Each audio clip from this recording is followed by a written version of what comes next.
In our military report, 3rd ID soldiers and family members gathering at Fort Stewart for an affirmation of life. An average of 20 U.S. veterans die by suicide every day, according to the Department of Veterans Affairs. Many soldiers choose to suffer in silence. News 3's Danny Dykes shares why one retired general is working to change the stigma of mental illness. My heart breaks every day. I can't talk on one of these. I thought today I almost made it through.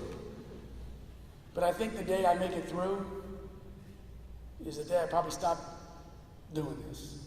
Retired Major General Mark Graham is taking one day at a time after both of his sons died while fighting 2 separate battles. 7 months after our son Kevin took his own life, our son Jeff was killed in Iraq by an IED on a foot patrol in Chaldea just outside Fallujah.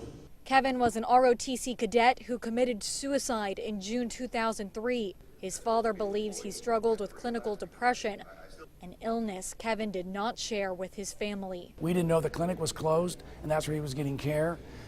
We should have known more about that, but he was ashamed. He felt ashamed and bad about it, but you should not be ashamed. It's real. I mean, depression, mental illness is real. A realization that began the general's second life's work. He now serves his country by helping to prevent suicide, encouraging his brothers and sisters in arms to seek help.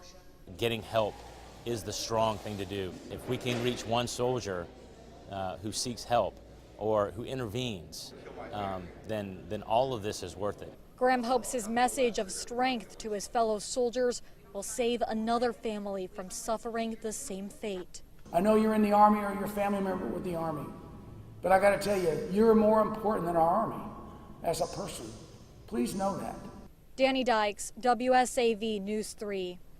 If you or a loved one are in need of help, reach out to the Vets for Warriors hotline. That number is on your screen right now, 1-855-838-8255.